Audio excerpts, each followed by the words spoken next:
where the moon lights. An excellent day for an exorcism. I'm your number one fan. Hey up and welcome back to Rate Scary and what is another bonus episode because there have been a good couple of new films that have come out recently, and I did promise that whenever we'd get a major theatrical release I would do a little bonus episode. So that's what we are doing today, and today I am talking about Companion from 2025. So if you have not seen Companion, as always, I need to warn you, there are going to be spoilers ahead. If you have not seen it, save this, go see it, and then come back once you have seen it. Okay, now that's out of the way, let's get into Companion, which I saw a couple of days ago now, and it is still relatively fresh in my brain, so I'm going to do my best with the storyline because it is a little bit complex in places. We open by hearing a female voice, and she is talking about having had the two best days of her life.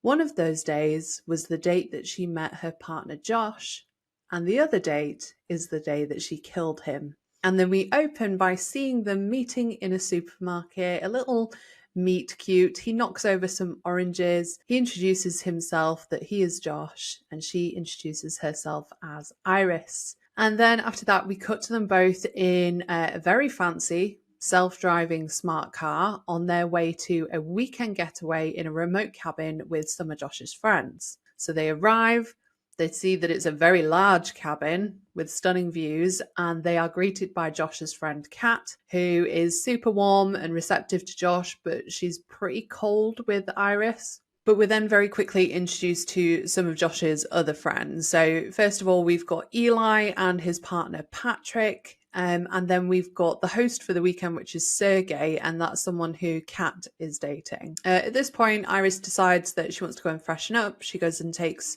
a shower, starts to unpack, and then we cut to a dinner scene, and we have the group who are talking about how they met, and we get a lovely flashback of Eli and Patrick meeting at, I assume, as a Halloween party, in costumes. Patrick dressed as a vampire, Eli dressed as a very cute dinosaur.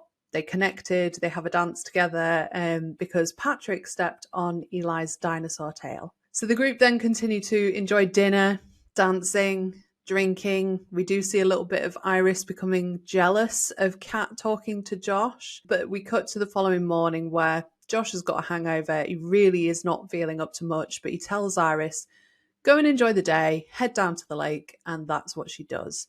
And we see her down there taking in the views, taking in the sunshine, but she reaches into her pocket and discovers a flick knife, which seems to be a surprise to her. Sergey then comes and joins her down at the lakeside, but we cut between Sergey and Iris and everyone else back up the cabin, and we learn from the scenes at the cabin between a conversation between Kat and Josh that they are planning on stealing money from Sergey while they were there, and that is $12 million in total. So, kind of cut in between those two scenes, Sergey and Iris, she decides that she wants to head back to the cabin. She's not totally comfortable being in his company, but he encourages her to stay and asks her to put some sun cream on him, to which he then tries to force himself on her, telling her that Kat said it's okay because this is what Iris is designed to do. There is then a struggle, and we cut back to the cabin and see Iris joining the group again, completely head to toe covered in blood, and is in complete hysterics. And Josh is trying to ask her what happened. Kat is asking where Sergey is. Iris is inconsolable. She's not making any sense. She's still got the knife in her hand. So Josh, not knowing how to control this situation, shouts at Iris, Iris, go to sleep. And we see her power down. The group then strap Iris to a chair and try to figure out what on earth they're going to do. Eli and Patrick are clueless, and Kat and Josh have to reveal to them that they are planning on stealing from Sergey, and obviously Eli wants in. And they also revealed that they have hacked Iris's software because she is an android, and they have upped her aggression as part of this grand plan, and that the knife was planted on Iris on purpose. So she was always meant to kill Sergey. So now what they need to do is shut Iris down, take the money, and get out of there. But Josh asks if he can be alone to power Iris back up, say goodbye to her, and then shut her down. So they agree. He powers her up. She's straight back into hysterics, has no idea that she's been powered down, and he tries to very calmly talk to her about what has happened. But before he can do so, Kat enters the room and complains that he hasn't just shut her down yet immediately, which naturally is going to confuse Iris because she does not know that she is an android. So then Josh has to explain to her that that is the case and that the life they have been living is essentially a total lie. And no surprises, she is confused, she's distraught. And when Josh leaves the room to basically go and tell Kat off and berate her for what she's just done, Iris manages to somehow wiggle her chair across the room, find the knife, and cut herself free, running away from the house. But this isn't before she also steals Josh's phone, which controls all of her settings. So, realizing that Iris is gone, the group are now panicked and they decide to split into two teams to try and find her. So we've got Josh and Kat in one team and then Eli and Patrick in another. And we see Iris in the woods and she's using Josh's phone to tinker with her settings, which is a great scene because she's changing her eye colour and she's changing the sound of her voice, and she whacks her intelligence level all the way up to 100.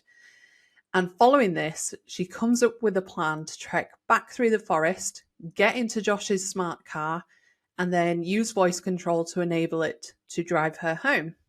But on the way, she comes across Patrick and Eli and she manages to hide behind a tree. And she listens in on their conversation and realizes that they're hunting her and Eli has a gun. Now, the conversation that we hear from Patrick and Eli, Patrick tells Eli that he has figured out that he is also an android and asks him, would Eli ever do to him what Josh is doing to Iris? To which Patrick tells him no and reassures him. Now, in the process of all of this, Iris has still got Josh's phone and it buzzes and it gives away her location and Eli tackles her to the ground. But in the process of this, she manages to get hold of Eli's gun and she shoots him, killing him. She manages to escape at this point and Patrick is left cradling Eli, completely distraught, and she makes her way back through the forest to head back to the house. Meanwhile, Kat and Josh have found Patrick and Eli and they realise what has happened and decide to reset Patrick and pair him to Josh as a love connection so that then Patrick will do everything that Josh wants, and they hack his system and up his aggression to help hunt down Iris. So Josh and Kat head back to the house, they find Iris and Iris fatally stabs Kat. So she is going all out. She's got 3 people down at this point, but she manages to leave and makes a break for the car and she manages to get inside. But she is having trouble starting it with the voice recognition because it responds to Josh's voice and not hers. So she uses the phone app to manipulate her voice to sound like Josh, get the car started, and instructs it to take it home. And for a brief moment, it seems like she's gotten away until we hear a voice over the computer system telling her that the car has been reported stolen and will now power down. And it does, and all of the doors are locked, and she realizes that she's trapped. She decides that she needs to start kicking the window to try and escape. And as she is doing so and escaping through the car window, a local sheriff is very conveniently going past, and he stops to try and understand what is going on. And she very quickly changes her settings so that then her language is German, meaning when she responds to him, he cannot understand a word that she is saying. But as she is talking to the sheriff, she sees in the background Patrick marching towards them intently. And she tries warning the sheriff, but she's speaking German, and Patrick kills the sheriff, disables Iris, and returns them back to the house. We then see Iris handcuffed to a chair, sat at the dining table with Josh sat at the other end, and Patrick cooking dinner. And Patrick is completely doting on Josh, so we can see that love connection is strong. While sat there, Josh reduces her intelligence to 0, and he is now in control of her. So what he does is he asks her initially to hold out her arm, and asks Patrick to place a candle underneath, and this sets her arm alight and she can do nothing about it. He then decides to pass her a gun and instructs her to shoot herself in the head, which she does. We then cut to a scene where the company who make these androids arrive at the house with a van and two men to take Iris away because Josh has reported her as faulty and malfunctioning. Patrick has taken the clothes of the sheriff to pose as an officer and corroborate what Josh tells them about Iris's behaviour. And the two people from the company that make the androids inform Josh that they're really not sure what has happened, but they will investigate it using the recordings that Iris has taken. Now, Josh is very confused because Iris's head has been blown apart, to which they reassure him and say, do not worry, because all of that information is stored in her midsection, not her head. So Josh is very clearly panicking because he thought it would have been stored in her head, hence asking her to shoot herself. And as we see her being carried away and placed in the truck to be rebooted and charged up, Josh tells Patrick to intervene. Patrick stands in the way of the truck as it leaves, shooting and killing the driver, with the other employee managing to escape. Iris manages to boot up in the back of the van, leaves and finds the employee and asks a favour of him to allow her to be free and not be required to be paired with anyone, which he does. He then leaves, and then she's face to face with Patrick, who threatens her. She is trying to convince Patrick that he is not in fact paired with Josh as he believes, but he was paired with Eli and that all of this was a lie. And at first he doesn't believe her, but then she reminds him she is not programmed to lie, she can only tell the truth. And all of his memories with Eli come back. He remembers losing Eli. And the cattle prod that he's got in his hand, which he initially used to threaten Iris, he shoves in his mouth and he shocks himself, essentially ending his life. At this point, Josh is inside the house, packing things up very quickly, stashing the money, and Iris enters, and the two of them get involved in a fight, a brawl, but ultimately Iris comes out on top. And the way she does this is by slamming an electronic corkscrew into his temple and kills him. And in the closing scenes, we see Iris venturing home and starting her new life independently, coming to terms with her new robotic hand. So it's a fantastic storyline. It's a lot of fun. I found myself laughing at numerous moments while watching it. Some moments are quite horrendous. There's quite a bit of gore in there.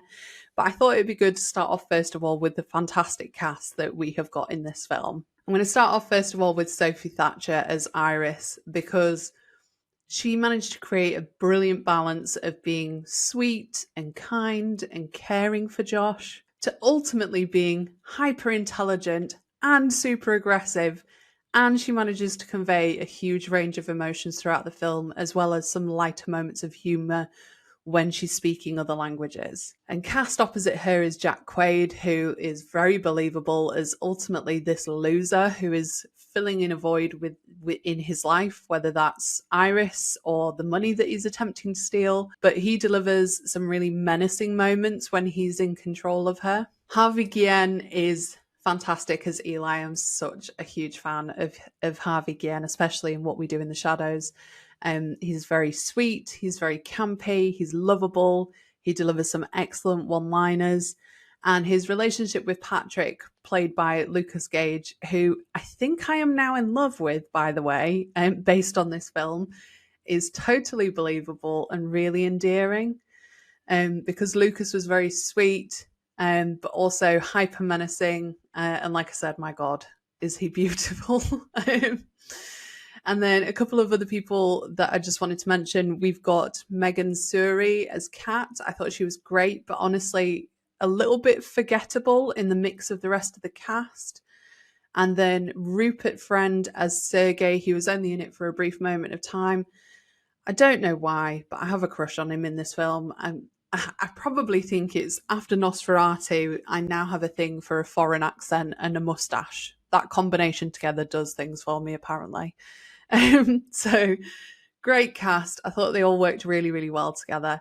Really pleasing to watch on screen. I do think there are also some really great themes in the film, specifically around relationships and dynamics within relationships. So, who wears the trousers and who leads the relationship, that sort of thing. But there is also an underlying tone of compatibility, and what does that really mean in the modern world? Because I think one of the more obvious themes is technology that we see throughout. So not just through Iris and Patrick because they're androids, but we also have the smart car, we have smartphones, we have smart homes, we even have an electronic corkscrew, which is a bit of Chekhov's gun throughout the film. We see it used numerous times. So there is a bit of a fable in there around what are the benefits of technology versus the dangers. But I do think these themes are very cleverly written in so that then it's not overtly in your face demonstrating the dangers of technology, like in a film like Megan, for example, which ultimately was a huge flop in my eyes, but we'll not talk about that. I think it's worth mentioning the writer and director, Drew Hancock. He's previously only worked on TV shows, so I think this is fantastic as his directorial debut for a feature-length film.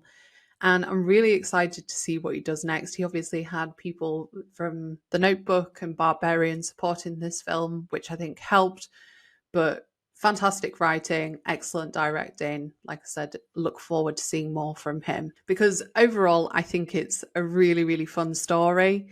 There's lots of humor used throughout. Like I said, I was laughing a lot. I had a really great time with it.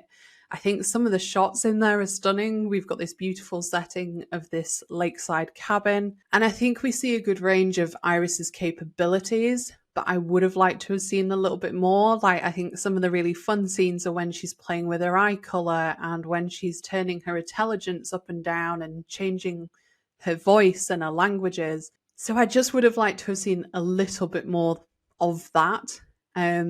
Maybe that's something that could be explored in a Companion 2.0, given Iris has managed to get away at the end of this film. I would certainly watch that over Megan 2.0 anyway. So overall, yeah, I thought this was a fantastic, fun little film. I think I rated it like a 7.5 out of 10. It would have been a 3.5 on Letterboxd because they don't let us do 3.75, and it's definitely one that I would return to. So I can see myself adding this to my physical collection. I can see myself putting this film on when I can't think of anything else to watch because you don't have to pay too much attention to it. You can have a really good time with it. So that is my little snapshot review of Companion. Coming up in a few days, I have got another gothic horror film recommendation for you. There are still a couple more that I want to cover before we close the chapter of gothic horror and move on to another subgenre. And don't forget, I am also on my YouTube posting a weekly horror news every Wednesday, so you can keep up to date with everything that is going on in the world of horror. But if you have enjoyed this episode, please do stick around. I'd love it if you could like, subscribe, share, and comment. If you are listening on a podcast player, do give it a rating because it massively helps the algorithm, especially because I am so new to this. And if you would like to follow along on socials, you can follow me on @RateScary on Instagram and YouTube, or @Zara Mary on pretty much every other social media platform: Instagram, TikTok, Blue Sky, and Threads. And I also want to give a shout out to my Patreon because in the next couple of days, Patreon members are getting a bonus episode where I'm going to be talking through one of my favorite anthology horrors, The ABCs of Death. So if you subscribe to my Patreon, you get access to bonus episodes. But we will leave it there. I look forward to seeing you next time. Sidhi with this then. I'll see you soon.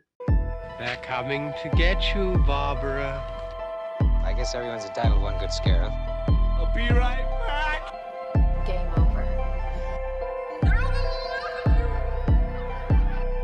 It's all for you. Beware the moonlights. An excellent day for an exorcism. I'm your number one fan.